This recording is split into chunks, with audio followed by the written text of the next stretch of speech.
नमस्कार, एडिसेट हरियाणा में आप सभी का स्वागत है। Good morning students, how are you all. मैं अंशिका जैन, G-SSS खेली लाला पीजीटी फिजिक्स आप सभी का एडिसेट में स्वागत करते हैं। जैसे कि आप सभी जानते हैं, हम कर रहे हैं क्लास 9 का चैप्टर 10 ग्रेविटेशन। तो आइए उसी को कंटिन्यू करते हैं। आज के हमारे विषय रहेंगे, आज हम पढ़ेंगे केपलर के नियम के बारे में, मुक्त पतन के बारे में, गुरुत्वीय त्वरण जी के बारे में, और पृथ्वी के गुरुत्वीय बल के प्रभाव में वस्तुएं किस प्रकार गति करती हैं उसके बारे में, और साथ में उससे रिलेटेड कुछ न्यूमेरिकल्स को सॉल्व करेंगे। तो आइए स्टार्ट करते हैं केपलर के नियम। जैसा कि आप सभी जानते हैं कि बहुत वर्षों से ग्रहों का अध्ययन जो है वो हमारी रुचि रहा है। तो 16वीं शताब्दी में जब अनेक जो हमारे फिजिसिस्ट थे वो ग्रहों की गति से संबंधित बहुत सारे आंकड़े एकत्रित कर रहे थे, तो जो हमारे केपलर थे उन्होंने इन आंकड़ों के आधार पर हमारे 3 नियम दिए, जिन्हें हम क्या कहा जाता है, केपलर के नियम भी कहा जाता है। ये नियम इस प्रकार के हैं हमारे। पहला नियम क्या कहता है कि प्रत्येक ग्रह कक्षा जो है वो क्या होती है, एक दीर्घवृत्त यानी कि एलिप्स होती है, और सूर्य इस दीर्घवृत्त का एक फोकस होता है, जैसे इस चित्र में दिखाया गया है। किस तरह से, ये हमारा एक दीर्घवृत्त हो गया, सूर्य जो है वो सेंटर पर होता है, फोकस पर होता है, और जो जितने भी प्लैनेट्स हैं वो सारे के सारे इस दूरी में, इस कक्षा में चक्कर हमारे सूर्य का लगाते हैं। तो ये एक रेडियस जो होता है इसका बड़ा होता है और एक रेडियस छोटा होता है। जैसे अगर हम वृत्त की बात करें, सर्कल की बात करें, तो सर्कल में क्या होता है, ये वाला रेडियस और ये वाला रेडियस सारे बराबर होते हैं। लेकिन दीर्घवृत्त क्या होता है, जिसके अंदर एक जो डायमीटर होता है वो बड़ा होता है और जो दूसरा डायमीटर होता है वो छोटा होता है। दूसरा नियम क्या कहता है हमारा, सूर्य तथा ग्रह को मिलाने वाली रेखा समान समय में समान क्षेत्रफल तय करती है। अगर आइए इसको फिगर से समझते हैं, जैसे कि हमारे पास क्या भी हमने देखा कि एक दीर्घवृत्त में क्या करते हैं, जो प्लैनेट्स हैं वो रिवॉल्व करते हैं सन के अराउंड। सपोज करो जैसे अर्थ का एग्जांपल लिया, एक यहाँ पर अर्थ थी हमारी पहले, ये पॉइंट अगर हम ले लेते हैं ए, और ये पॉइंट है हमारा बी, और सेंटर को हम मान के चलते हैं कि वो कहाँ पर है, ओ। तो जो एरिया कवर कर रहा है वो कितना कर रहा है, ओ ए बी, ये हमारा एरिया कवर हो गया। इस तरह से जब यहाँ पर देखेंगे, यहाँ पर अगर ये पोजीशन थी हमारी सी और ये पोजीशन थी हमारी डी, तो दूसरा नियम क्या कहता है, अब देखो ये एक एरिया A1 और ये एक एरिया है हमारा A2। तो जो हमारा केपलर का दूसरा नियम है वो क्या कहता है कि अगर हमारा ये समय सेम है, अगर ये भी टी समय में तय हो रहा है और ये भी सरफेस एरिया जो टी समय में तय हो रहा है, अगर ये दोनों समान है तो हमारा जो एरिया है A1 और A2 वो भी क्या होंगे, बराबर होंगे। इसमें यही लिखा है कि सूर्य तथा ग्रह को मिलने वाली रेखा समान समय में, अगर समय समान है तभी हमारा क्षेत्रफल भी क्या होगा, समान होगा। जैसे हम ये कह सकते हैं इस प्रकार, यदि A से B तक गति करने में लगा समय C से D गति करने वाला समय बराबर होगा, तो क्षेत्रफल OAB OCD के बराबर होगा, यानी कि A1 जो है वो A2 के बराबर होगा। ठीक है, आगे बढ़ते हैं।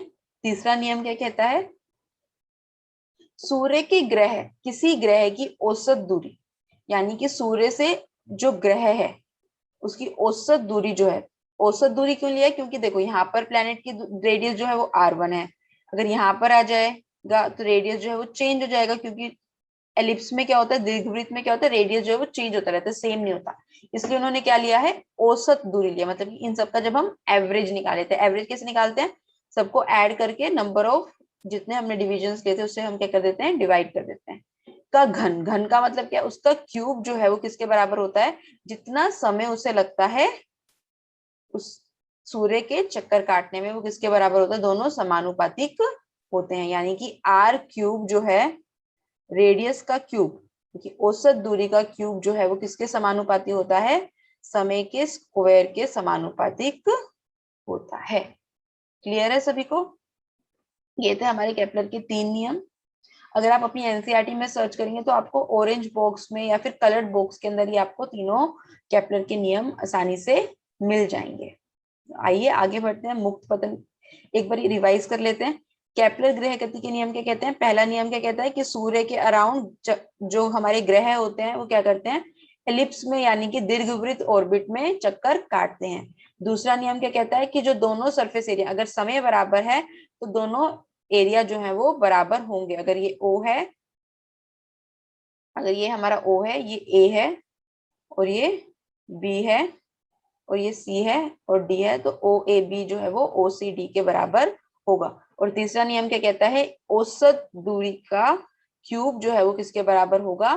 समय के स्क्वायर के बराबर होगा, यानी कि टी स्क्वायर जो है वो डायरेक्टली प्रोपोर्शनल होगा, यानी कि समानुपाती होगा आर क्यूब के। क्लियर है सभी को? तो आइए आगे बढ़ते हैं।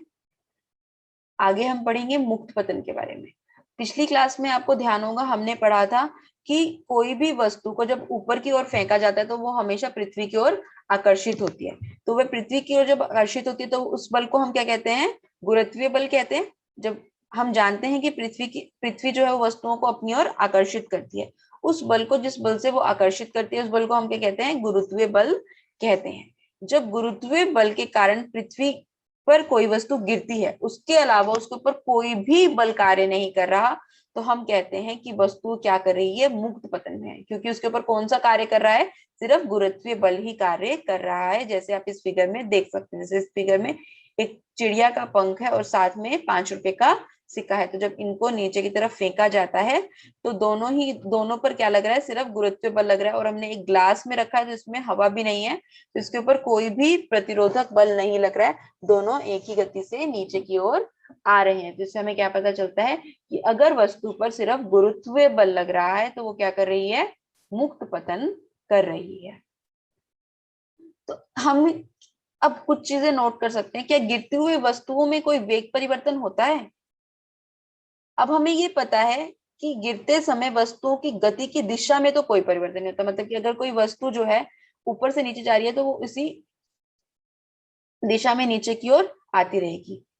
यही होगा, ऊपर से नीचे की ओर आती रहेगी, उसकी दिशा में कोई परिवर्तन नहीं हो रहा। लेकिन हम जानते हैं कि इसके ऊपर एक बल लग रहा है F, जिसे हमने क्या कहा? गुरुत्वीय बल। तो हम पता है गुरुत्वीय बल किसके बराबर होता है? गति का दूसरा नियम क्या कहता है? गुरुत्वीय बल किसके बराबर होगा? M इंटू में A, यानी कि मास इंटू में त्वरण। जब किसी वस्तु पर त्वरण लगता है इसका मतलब क्या है? उसके ऊपर वेग में परिवर्तन हो रहा है। और जैसे कि हम जानते हैं जैसे जैसे धीरे धीरे धीरे धीरे धीरे हम नीचे की तरफ आएंगे उसके वेग में परिवर्तन होगा। अगर वेग में कोई भी परिवर्तन होगा तो इसका मतलब क्या है? कि वो त्वरण उत्पन्न कर रहा है। तो दोनों चीजें, अगर त्वरण है तो वेग में परिवर्तन होगा और अगर वेग में परिवर्तन है तो त्वरण उत्पन्न होगा। तो हम ये कह सकते हैं कि जब बल लग रहा है तो पृथ्वी के आकर्षण के कारण वेग का परिमाण में परिवर्तन होता है। और वेग में कोई भी परिवर्तन किसको पैदा करता है?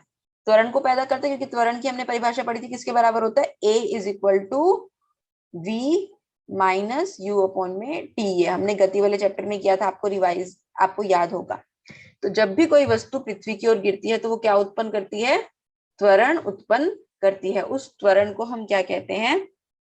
उस त्वरण को हम कहते हैं गुरुत्वीय बल के कारण त्वरण। उसको हम क्या कहेंगे? यह त्वरण पृथ्वी के गुरुत्वीय बल के कारण है, इसलिए इस त्वरण को पृथ्वी के गुरुत्वीय बल के कारण त्वरण या फिर गुरुत्वीय त्वरण भी कहा जाता है। इसे किससे दर्शाया जाता है? इसे जी से दर्शाया जाता है। और इसकी यूनिट क्या होती है? त्वरण है तो त्वरण की यूनिट किसके जैसी होगी? त्वरण की जैसी होगी। त्वरण की यूनिट क्या थी? मीटर प्रति सेकंड स्क्वायर, यानी कि जी का मात्रक भी क्या हो गया? मीटर प्रति सेकंड स्क्वायर। क्लियर है सभी को? आगे बढ़ते हैं।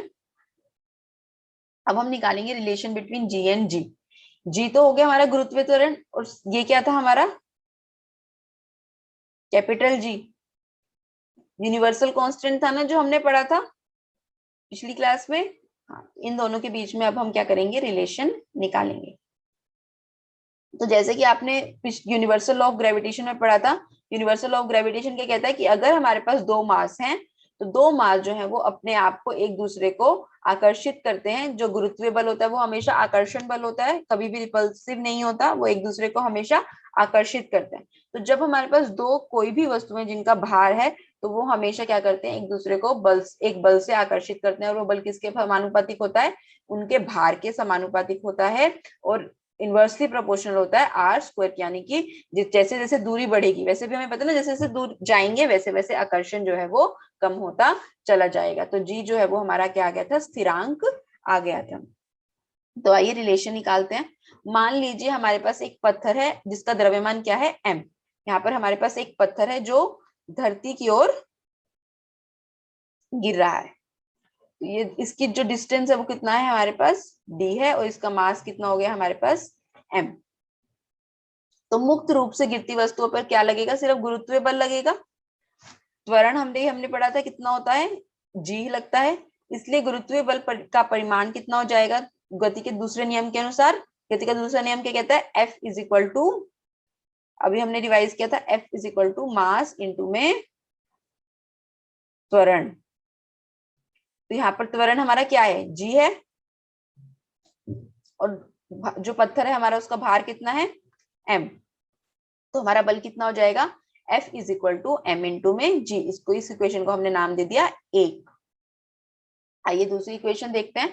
न्यूटन का जो गुरुत्वाकर्षण नियम है, लॉ ऑफ ग्रेविटेशन है, वो क्या कहता है कि अगर हमारे पास दो वस्तु है, एक हमारे पास क्या है, अर्थ है हमारी m मास की, और एक है हमारे पास पत्थर जो उसके ऊपर गिर रहा है जिसका मास कितना है, स्मॉल m, और वो कितनी दूरी पर है, d दूरी पर है। तो अभी हमने यूनिवर्सल लॉ ऑफ ग्रेविटेशन में पढ़ा था, फोर्स किसके बराबर होता है, g जो कांस्टेंट होता है हमारा, m यानी कि एक बॉडी का मास, छोटा m पत्थर का मास, अपॉन में जितना भी दूरी है, दूरी कितनी है हमारी, d, तो d का स्क्वायर। तो उन दोनों इक्वेशन को अगर हम देखें, पहली इक्वेशन कहती है हमारी F is equal to m g। दोनों के लेफ्ट हैंड साइड सेम है, यहाँ पर भी F है, ये भी F है, तो दोनों बल जो है वो क्या होंगे, बराबर होंगे। जब दोनों बल की बराबर पुट करेंगे तो अब हमारे पास क्या हो गया, M G is equal to G M M upon में डी स्क्वायर। एम से एम कट जाएगा, कट गया, तो हमारे पास क्या आ गया, G is equal to capital G M upon में डी का स्क्वायर। ठीक है, तो ये हमारे पास वैल्यू आ गई, G is equal to G M upon में डी स्क्वायर। यहाँ पर हम देख सकते हैं जो हमारा कैपिटल एम है वो क्या है, पृथ्वी का द्रव्यमान है, और डी जो है वो क्या है, वस्तु और पृथ्वी के बीच की दूरी है। अब हमारे पास क्या है कि अगर कोई वस्तु जो है वो हमारी धरती के बहुत पास आ जाती है, तो अगर धरती के बहुत पास आ जाती है तो डी जो है वो बिल्कुल कम हो जाएगा, और जो अर्थ का रेडियस है वो कितना हो जाएगा हमारा आर। तो हमारी वस्तु जो पृथ्वी का समीकरण में दूरी जो है वो हमारी पृथ्वी से कितनी हो जाएगी, आर के बराबर हो जाएगी, जो पृथ्वी की त्रिज्या है। तब पृथ्वी की सतह पर रखा हुआ जो समीप वस्तु है उसके ऊपर क्या बल लगेगा, M G is equal to G M M upon में आर स्क्वायर। तो हमारा क्या होगा, यहाँ पर भी m से m कट जाएगा, तो g की वैल्यू कितनी आ जाएगी हमारे पास, जी एम अपॉन में आर स्क्वायर। ये हमने किसके लिए निकाल लिया, अर्थ के लिए। वो हमने इन जनरल निकाला था कि अगर हमारे पास कोई भी वस्तु है, और ये हमने किसके लिए निकाल लिया, अर्थ के लिए निकाल लिया। तो इसके अकॉर्डिंग हम क्या कर सकते हैं, जो हमारा गुरुत्वीय त्वरण है उसकी वैल्यू निकाल सकते हैं, क्योंकि हमें जी की वैल्यू भी पता है, मास भी पता है हमें अर्थ का कितना होता है, और रेडियस भी पता है हमें अर्थ का कितना होता है। उसके अकॉर्डिंग हम यूज करके हम क्या निकाल सकते हैं, जी की वैल्यू निकाल सकते हैं। तो आइए निकालते हैं गुरुत्वीय त्वरण जी के मान का परिकलन। तो गुरुत्वीय त्वरण जी के मान का परिकलन करने के लिए हम क्या करेंगे, जी एम तथा आर की वैल्यू रख देंगे। हमें पता है जो हमारा सार्वत्रिक गुरुत्वीय नियतांक है उसकी वैल्यू कितनी होती है, 6.67 इंटू में 10⁻11 newton metre square kilogram inverse square. ये हमने पिछली क्लास में पढ़ा था। पृथ्वी का द्रव्यमान कितना होता है, 6 इंटू में 10⁻24 kg, और पृथ्वी की त्रिज्या कितनी होती है, 6.4 इंटू में 10⁶ मीटर। ये सारी की सारी हमने एसआई यूनिट्स में ली है ताकि हमें चेंज ना करनी पड़े। तो जब हम वैल्यू पुट करेंगे तो हमें वैल्यू के पुट करेंगे 6.67 इंटू में 10⁻11 इंटू में मास कितना है हमारा, 6 इंटू में 10⁻24 अपॉन में हमारा ये कितना हो गया, 6.4 इंटू में 10⁶। अब देखो वैल्यू निकालनी है, इससे ये कट जाएगा हमारे पास, तो हमारे पास क्या आ जाएगा, 66 इंटू में 6 अपॉन में 64। इनकी वैल्यू देखते हैं, -11 + 6, ये ऊपर जाके क्या हो जाएगा माइनस, तो हमारे पास क्या हो जाएगा, -11 -6 प्लस में 24, तो तो -11 -6 कितना हो गया, -17 प्लस में 24, और इसको हमें स्क्वायर करना है तो हमारे पास क्या हो जाएगा 6.4 इंटू में 10⁶, एक और आ जाएगा हमारे पास, ऊपर क्या हो जाएगा हमारे पास एक -6 और हो जाएगा, तो यहाँ पर भी हमारे पास क्या आ गया -6, तो -17 -6 और +24, तो हमारे पास क्या बच जाएगा, इन दोनों को करेंगे तो हमारे पास क्या जाएगा +7 -6, तो कितना बच जाएगा हमारे पास 1, तो हमारे पास क्या जाएगा 66 इंटू में 60 अपॉन में 64, जब हम इसकी वैल्यू पुट करेंगे तो हमारे पास वैल्यू कितनी आ जाती है 9.8 मीटर पर सेकेंड स्क्वायर, और इजी के लिए हम इसे क्या ले लेते हैं, कई बार 10 मीटर पर सेकेंड स्क्वायर भी ले लेते हैं, ताकि हमारे जो न्यूमेरिकल्स हैं वो बहुत इजीली सॉल्व हो जाए। क्लियर है सभी को? तो आइए आगे बढ़ते हैं। अब हम पढ़ेंगे कि जब पृथ्वी के गुरुत्व बल के प्रभाव में वस्तु की गति होती है तो हम किस तरह उनकी गति को पढ़ सकते हैं मैथमेटिकली। तो हमें पता है, जैसे देखो, कागज की एक शीट तथा एक पत्थर लीजिए, दोनों को जब हम इमारत की पहली मंजिल से गिराएंगे तो हमारी धरती पर गिराएंगे तो क्या होगा, दोनों नीचे की ओर आकर्षित होंगी। लेकिन अब जब हवा से आ रही है तो पत्थर जो है वो तो नीचे गिर जाएगा क्योंकि उस पर हवा का कोई प्रभाव नहीं पड़ेगा, लेकिन जो हमारा कागज है उस पे क्या होगा, वो हवा के कारण जो है वो इधर उधर जाएगा, तो वो धीरे आएगा, लेट हो जाएगा वो नीचे आने में। तो हम क्या देखेंगे कि जब कागज धरती के पर आता है तो वो पत्थर की अपेक्षा क्या होता है, देरी से पहुंचता है। ऐसा किस लिए होता है, गति वायु के प्रतिरोध के कारण होता है। लेकिन अगर हम एक ग्लास ले लें जिसके अंदर से सारी हवा निकाल दें, एक जार ले लिया जिसमें से हमने क्या करा, सारी हवा निकाल दी, तो हम क्या देखेंगे, कागज और पत्थर एक ही दर से नीचे की ओर आएंगे, जैसा कि आपको इस फिगर में भी दर्शाया गया। देखो ऊपर से हम नीचे फेंक रहे हैं इनको, एक कागज और एक पत्थर है, तो दोनों एक ही गति से नीचे आ रहे हैं। लेकिन जब हवा है तो हवा के प्रतिरोध के कारण पत्थर जो है वो उसी गति से आ रहा है, लेकिन जो हमारा कागज है वो क्या हो रहा है, धीरे नीचे पहुंच रहा है। तो हम इसे मैथमेटिकली भी देख सकते हैं। मैथमेटिकली जैसे कि हमने अभी एक्सप्रेशन निकाला था, जी जो है वो किसके बराबर होता है, GM अपॉन में R²। जी क्या है, यहाँ पे स्थिरांक है जिसकी वैल्यू फिक्स्ड होती है। M क्या है, मास ऑफ अर्थ जो फिक्स्ड है। R² क्या है हमारे पास, रेडियस ऑफ अर्थ यानी कि अर्थ की त्रिज्या। अब देखो कहीं पर भी इस एक्सप्रेशन में जो हमारा त्वरण है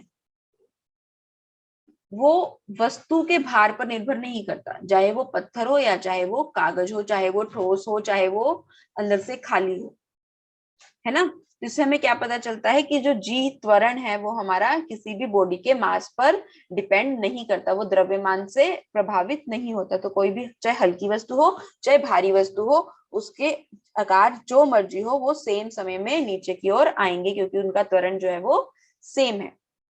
तो हम जानते हैं कि जो मुक्त पतन में जो वस्तु का त्वरण है वो द्रव्यमान पर प्रभावित नहीं होता, द्रव्यमान पर निर्भर नहीं करता। तो इसका मतलब क्या है कि अगर कोई वस्तु खोखली हो, ठोस हो, बड़ी हो या छोटी हो, वो एक ही दर से नीचे गिरनी चाहिए। और हम ऐसा कर भी सकते हैं, अगर हम एक ग्लास चैम्बर ले लें बड़ा सा और उसके अंदर से हम सारी हवा निकाल दें तो हम देखेंगे कि दोनों चीजें जो है वो सेम समय से नीचे आ रही हैं। इसका आप एक और एक्टिविटी भी करके देख सकते हो अपने घरों पर। एक बॉल ले लीजिए और एक पत्थर ले लीजिए जिनका आकार सेम है, और जब आप दोनों को दोनों हाथों से नीचे छोड़ेंगे तो वो दोनों की दोनों सेम समय पर धरती को टच करेंगी, क्योंकि दोनों ही चीजों पर हवा का प्रभाव जो है वो इतना अनुभव नहीं किया जा सकता। क्लियर है सभी को? तो आइए देखते हैं पृथ्वी के जो गुरुत्व बल के प्रभाव में वस्तुएं गति करती हैं तो उनके ऊपर किस तरह से मैथमेटिकली इक्वेशंस लगती हैं। क्योंकि पृथ्वी के निकट जी का मान स्थिर होता है, अतः हम ये कह सकते हैं कि वस्तु जो है वो एक समान त्वरण से गति कर रही है। और हमने ध्यान होगा, हमने मोशन वाले चैप्टर में, गति वाले चैप्टर में 3 इक्वेशंस पढ़ी थी कि अगर वस्तु एक समान त्वरण से गति करती है तो ये तीनों इक्वेशन जो है वो फॉलो होती हैं। v यहाँ पर क्या है, हमारा अंतिम वेग है, u जो है वो हमारा प्रारंभिक वेग है, और s जो है वो वस्तु द्वारा चली गई दूरी होती है। और अगर t हमारा समय है तो हमारे पास क्या आ जाता है, v is equal to you plus eighty, s is equal to UT plus half eighty square, v square is equal to you square plus 2as। इस इक्वेशन को आपने शायद इस तरह से भी पढ़ा होगा, v square minus you square is equal to 2as। ठीक है, तो अगर अब कोई वस्तु पृथ्वी की ओर नीचे की ओर गिरती है तो क्या होगा? ये समीकरण किस प्रकार हो जाएगा?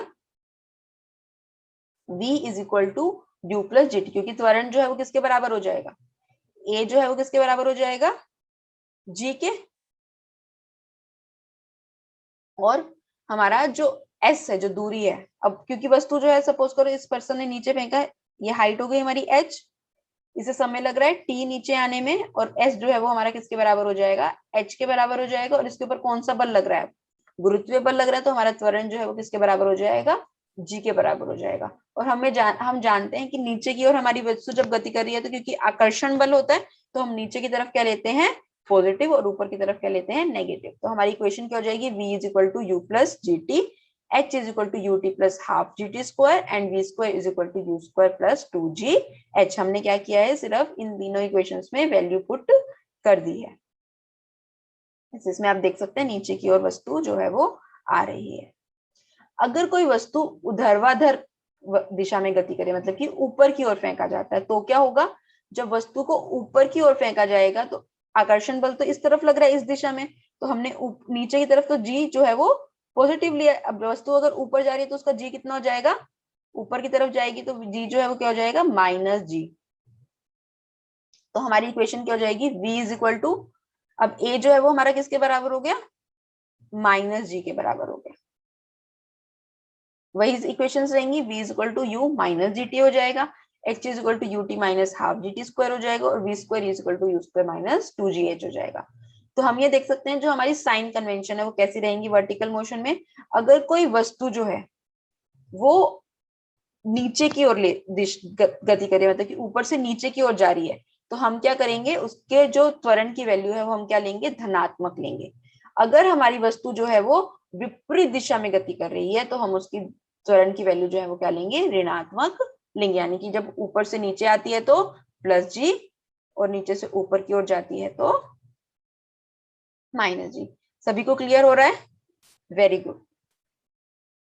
तो आइए एग्जाम्पल करते हैं। अब एग्जाम्पल से आपके सारे जो क्वेश्चंस हैं वो भी सॉल्व हो जाएंगे, जो कंफ्यूजन होंगी वो भी क्लियर हो जाएंगी। अब देखते हैं इसमें क्या है। एक कार किसी कगार से गिर कर 0.5 सेकेंड में धरती पर आ गिरती है।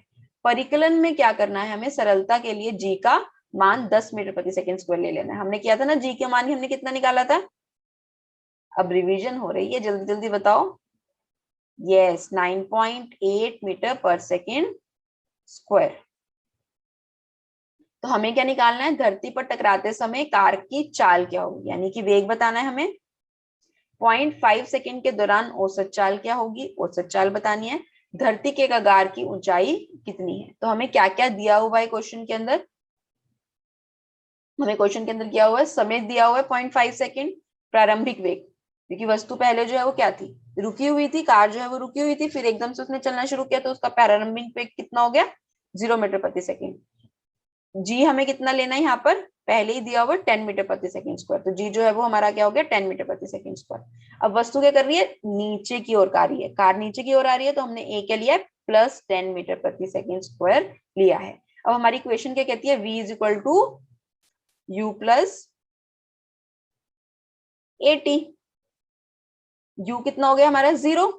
ए कितना हो गया हमारा? प्लस जी, और टी हमें गिवन है। तो जब हम वैल्यू पुट करेंगे, जी की वैल्यू पुट करेंगे 10 और टी की वैल्यू पुट करेंगे 0.5।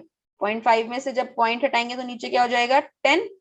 0 से 0 कट जाएगा तो हमारी वैल्यू कितनी आ जाएगी? 5 मीटर प्रति सेकेंड। ये हमारे पास आ गया जब वो नीचे टकराएगी। अब हमें क्या निकालना है? औसत चाल निकालनी है। औसत चाल हमें पता है क्या होता है? प्रारंभिक वेग प्लस में अंतिम वेग बटा में 2। प्रारंभिक वेग कितना था हमारा? 0। अंतिम वेग अभी हमने निकाला 5, तो 0 प्लस 5 बटे में 2। 5 बटा में 2 कितना आ जाएगा हमारा? 2 दूनी 4 पॉइंट लगाएंगे 0.5 मीटर प्रति सेकंड। साथ साथ आप भी सॉल्व कीजिए इन क्वेश्चंस को। हाँ, औसत चाल को सॉल्व कीजिए, लिखिए अपनी कॉपी में। Very good. हाँ जी, आइए नेक्स्ट क्वेश्चन करते हैं। हमें क्या निकालना है? तय की गई दूरी। हमें पता है हमारा जो फॉर्मूला होता है वो क्या होता है? S is equal to U T plus half 80 square. Very good. U हमें कितना दिया हुआ है, कितना दिया हुआ है 0, तो ये वाला पोर्शन जो है वो क्या हो जाएगा हमारा 0। तो हमारे पास क्या बच जाएगा, s is equal to half 80 square. हमें पता है a की वैल्यू कितनी है, t की वैल्यू भी हमें पता है ना। तो हम क्या करेंगे, वैल्यू पुट करेंगे। हाफ a हमें पता है 10 है, t हमें पता है 0.5 सेकेंड है, इनकी वैल्यू पुट करेंगे। यहाँ पर क्या आ जाएगा 10, इसको भी हटाएंगे, नीचे क्या आ जाएगा 10, और हाफ तो हमारे पास पहले से ही है, 10 से 10 कट जाएगा, तो हमारे पास क्या हो जाएगा 5 इंटू में 5 25 अपॉन में 20, यही होगा 25 अपॉन में 20। 25 को 2 से डिवाइड करेंगे तो हमारे पास क्या आ जाएगा 12.5, और डिवाइड करेंगे फिर से 10 से।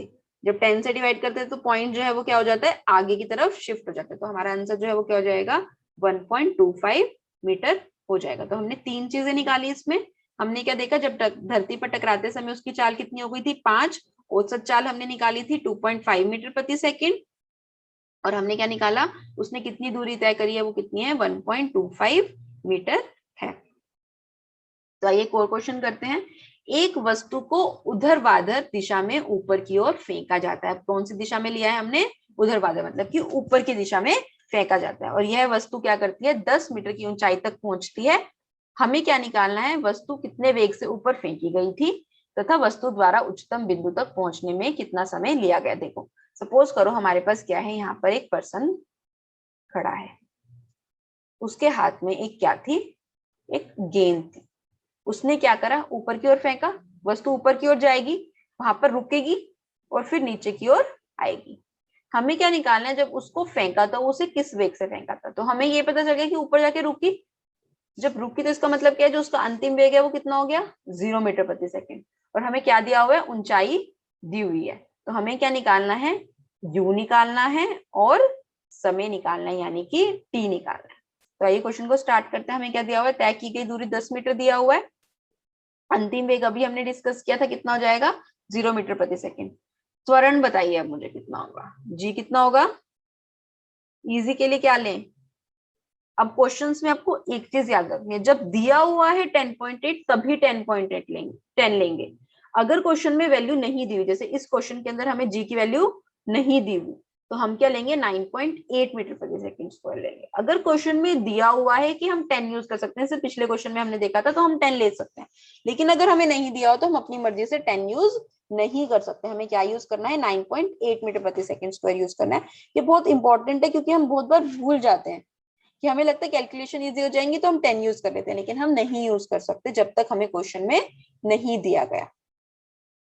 तो अब देखो वस्तु जो है वो क्या कर रही है, ऊपर की ओर दिशा में गति कर रही है। ऊपर की ओर दिशा में गति करती है तो हम ए को क्या लेते हैं, हमेशा माइनस या प्लस क्या लेते हैं, ऋणात्मक लेते हैं, धनात्मक लेते हैं। मुझे आवाज आ रही है, किसी ने बोला, सही आंसर बोला बिल्कुल, यस वेरी गुड। क्या लेते हैं हम, ऋणात्मक लेते हैं। तो जब ऋणात्मक लेंगे तो क्या होगा, हमारा ए जो है वो कितना हो जाएगा -9.8 मीटर प्रति सेकेंड स्क्वायर हो जाएगा।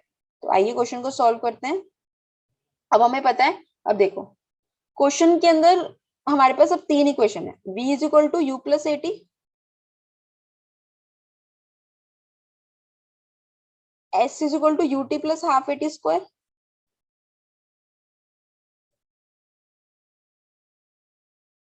और एक क्वेश्चन है हमारे पास v square is equal to you square plus 2as। अब देखो इन तीनों में से हमें कौन सी इक्वेशन यूज करनी है, कैसे पता चलेगा, ये हमें पता चलेगा कि हमें गिवन क्या है। अब देखो इस इक्वेशन में हमें क्या निकालना है, u निकालना है, v हमें पता है, a हमें पता है, लेकिन हमें t नहीं पता। इसमें अंदर 2 चीजें नहीं पता, तो इस इक्वेशन को हम यूज नहीं कर सकते। दूसरी इक्वेशन देखो, इसके अंदर भी यही है, s हमें पता है, u नहीं पता, t भी नहीं पता, इस इक्वेशन को भी यूज नहीं कर सकते। इस इक्वेशन में देखो v पता है हमें, वेरी गुड, a भी पता है, s भी पता है, और हमें u निकालना है, तो इस इक्वेशन को हम इजिली यूज कर सकते हैं, है ना।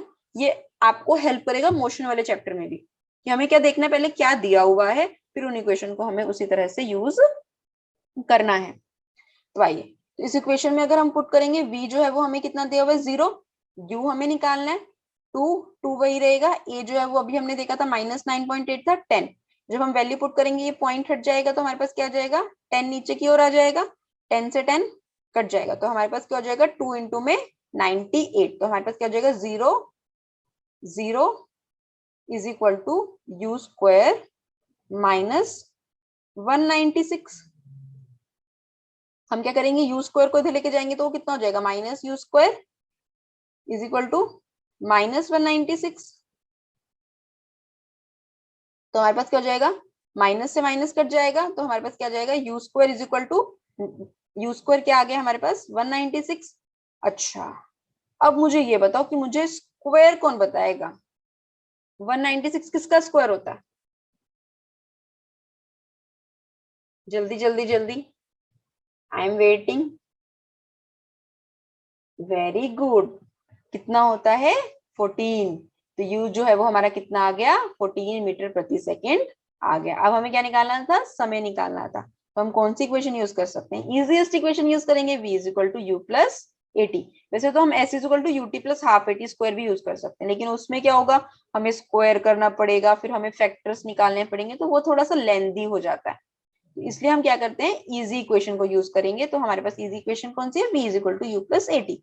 v हमें पता है हमारा कितना है 0, u अभी हमने निकाला था कितना 14, a हमें पता है कितना होता है हमारा -9.8 और t हमें निकालना है। तो जब हम वैल्यू पुट करेंगे तो हमारे पास क्या हो जाएगा, 14 माइनस 9.8 इंटू में t। तो हम क्या करेंगे, 14 को इधर लेके जाएंगे तो हमारे पास क्या हो जाएगा, -14 इज इक्वल टू -9.8 इंटू में t। तो t किसके बराबर हो जाएगा, माइनस से माइनस तो कट जाएगा, तो हमारे पास क्या आ जाएगा, 14 अपॉन में 9.8, पॉइंट हटाएंगे तो हमारे पास क्या हो जाएगा, 140 अपॉन में 98, 2 की टेबल से कट करेंगे तो हमारे पास क्या हो जाएगा, 70 अपॉन में 49। जब हम इसकी वैल्यू को सॉल्व करेंगे तो आप देखेंगे कि इसकी वैल्यू कितनी आ रही है, 1.43 सेकेंड आ रही है।